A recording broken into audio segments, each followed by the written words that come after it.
I'm in the Innisfail region of Far North Queensland, an area that offers a beautiful mix of mountains, rainforest and ocean. This is where you'll find Australia's deadliest swimming hole, the Babinda Boulders. It's also where you'll find an abandoned castle in the rainforest, Australia's most Art Deco town, and a hidden gem of a beach where cassowaries casually make themselves at home.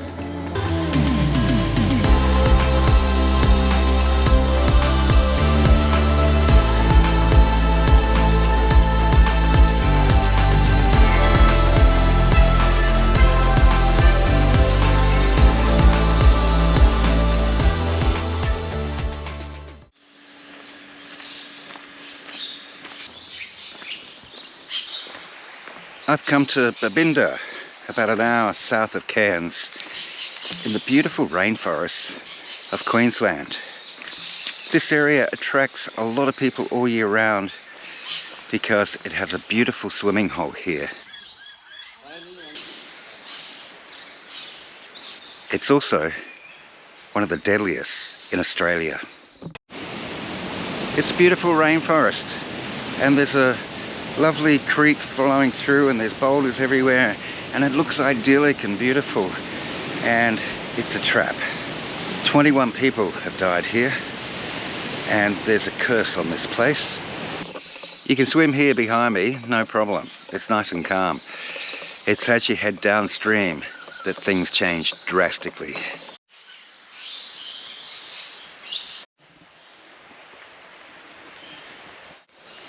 There are warning signs everywhere, but that doesn't mean that people take heed of those signs.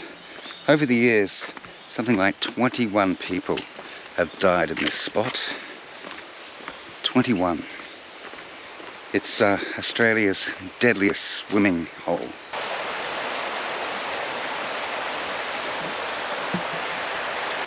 From that benign swimming hole back there, the current starts to pick up and it gets stronger and faster. And then it hits a series of boulders and that just creates mayhem.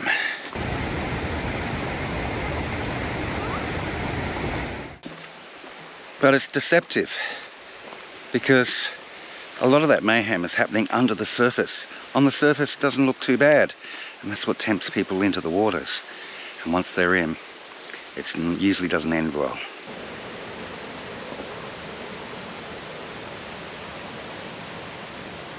So this whole area is a no-go zone, which means don't go there.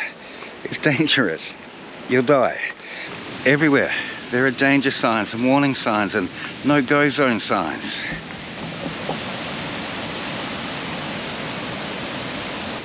And despite all that, yesterday I still saw people who had climbed the fence and gone down to the rocks. Behind me is Devil's Pool. There's a curse associated with this. The local First Nations people tell a story where this woman was married to an elder, and then one day she spotted a handsome young warrior from another tribe and she ran away with him. And when the tribe searched for her, they found her here. And rather than go back with the tribe, she jumped into that pool and never resurfaced. And they say now that her spirit lives there, and it tempts young men into that pool, and many men have also jumped into that pool, never to resurface. And this is how people drown at what's called the Devil's Pool. Apparently aeration prevents you from floating, and the undercurrents just drag you under. And once you're under, there's all these underwater channels and rock formations that prevent you from coming back up to the surface. Once you're in one of those underwater holes, there's pretty much no way you're coming back up alive.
town of Babinda is actually a pretty little sugarcane town. It's got a couple of pubs, it's got a couple of cafes, it's even got some art centres. It's pretty and worth spending some time in town. I like this, the sugarcane railway track runs right through the middle of town. Babinda's about an hour south of Cairns, just off the Bruce Highway. Pretty easy to get to. Cute little town, this. And you can get your spiritual homewares right there.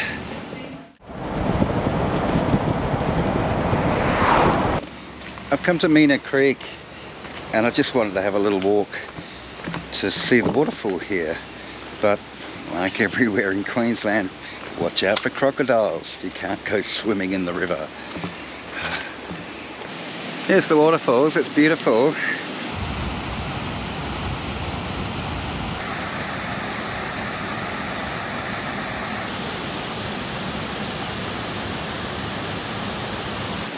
And across the creek is Paronella Park.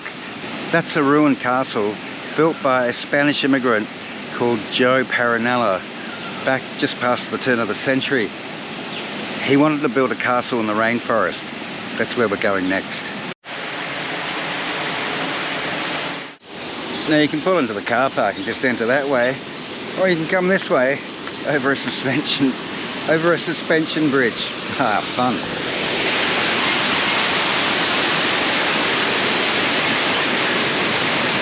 Which is a little bit wobbly.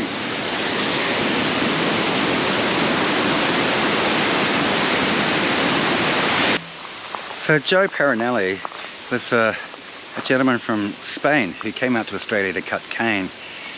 And once he was here, he had this dream of building a castle in the rainforest. This is the castle.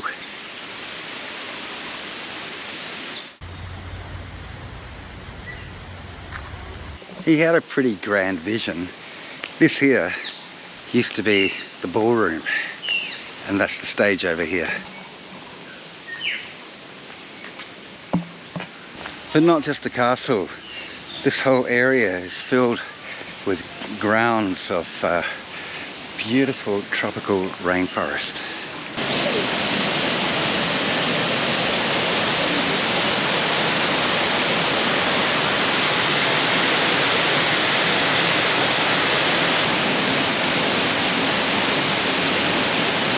So Joe Paronelli built this between about 1930 and 35, and he opened it up to the public in 1935. Then in the 1940s, a lot of this was destroyed by a major flood, and soon after that he passed away with cancer. And then place just laid in rack and ruin for a very long time, until eventually it was bought by new owners, and now it's become a tourist mecca. It's a beautiful place.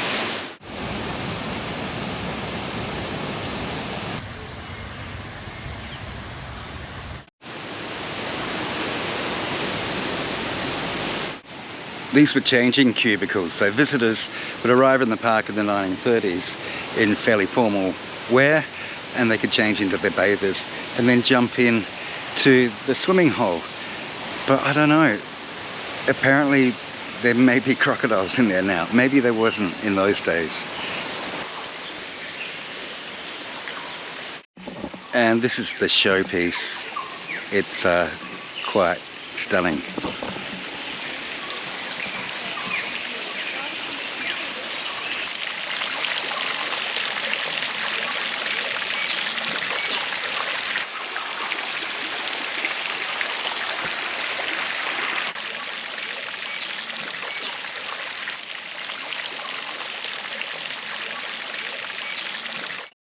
I kind of like that it's all overgrown. It seems a bit more mystical.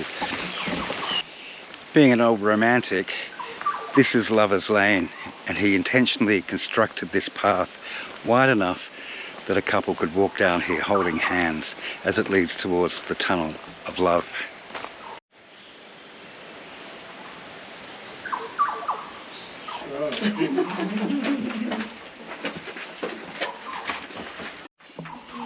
This is the Tunnel of Love. I don't think I want to be going in now. It smells really bad and I can see lots of bats in there. But apparently, back in the day, it would lead through the hill and lead to a beautiful little waterfall. Now it's the Tunnel of Stink. Yeah. Now if you've gone through that Tunnel of Love, you come out to this little pretty area here with a little waterfall.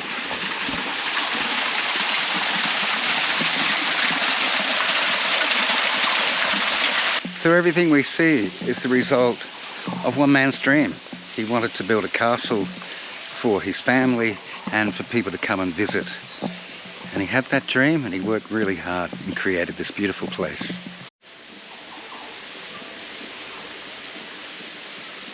And while the history is really fascinating, it's great, but it's also just beautiful to wander around down these paths and through the beautiful rainforest.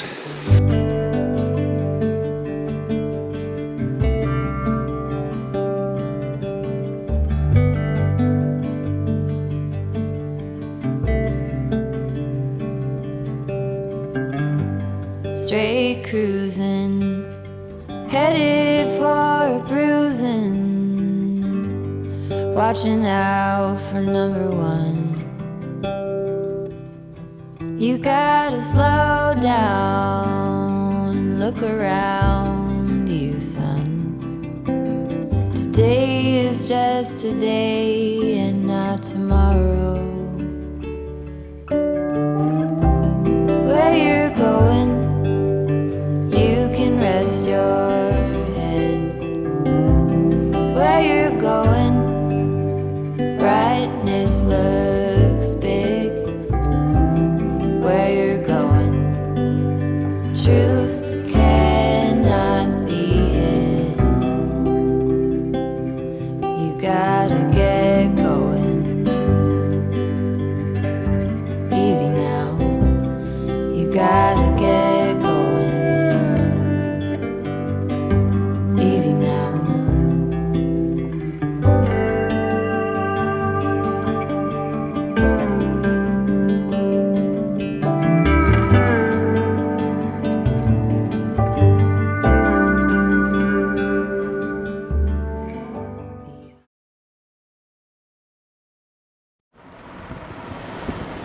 This whole area is banana and sugar plantations, and on the Johnson River there's a major sugar refinery.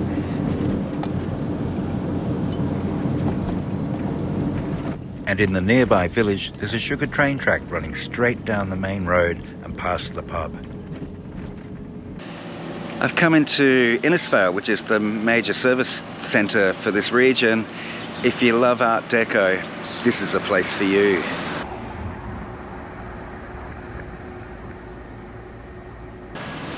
So in 1918, a cyclone came through here and pretty much flattened the town and destroyed most of its original buildings.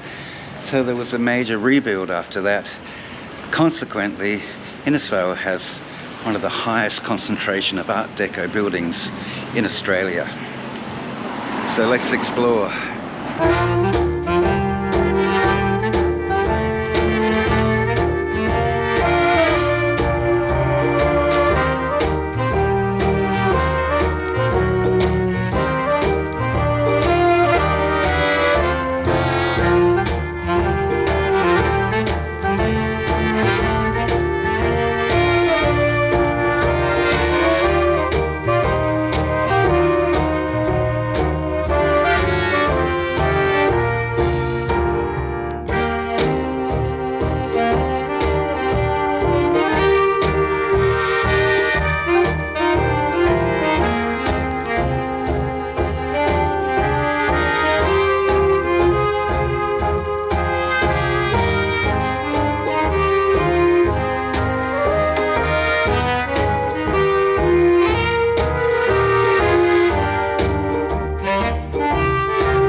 One of the things with Innisfail is it's one of Australia's wettest towns.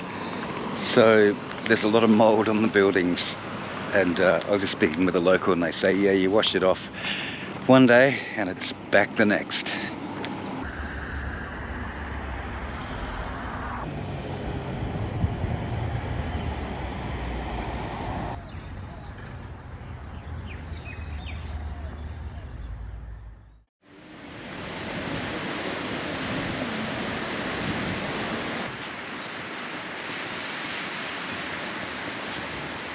And finally I've come just out of Innisfail to a very cute little beach called Etty Bay. I'm actually going to stay here, pretty much park right on the beach, and it's gorgeous. Now this is known as the Cassowary Coast, and I'm really hoping to see some cassowaries. I'm told that if you want to see cassowaries, Etty Bay is the place to go. There's a couple of wild cassowaries that just kind of wander around the beach, through the caravan park. So hopefully we'll get to see one sometime today.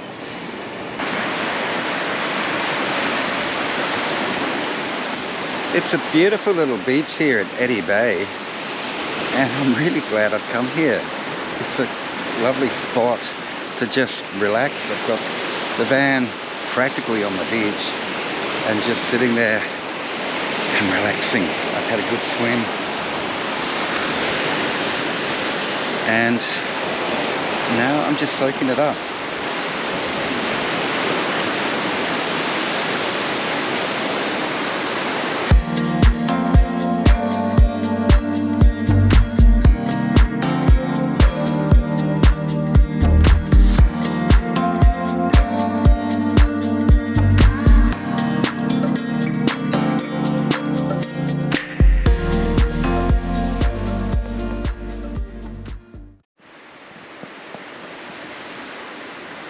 I've come here to see cassowaries. I'm told that they just wander through the caravan park and sometimes on the beach. It's the middle of the day, so I'm not seeing any at the moment, but maybe later in the day when it cools down a bit. Cassowaries are a really large flightless bird. They're a bit like an emu, but more colourful, a little bit bigger, sometimes a bit more deadly. They have enormous toes that are really sharp, and if they're provoked, they can run at you and they can leap at about this high, put that through your throat, and you're not going to survive that. The ones here are friendly and used to people, so we're hoping to see some. I know they're here because that's cassowary poo. And by late afternoon, a cassowary arrived and just ambled through the park.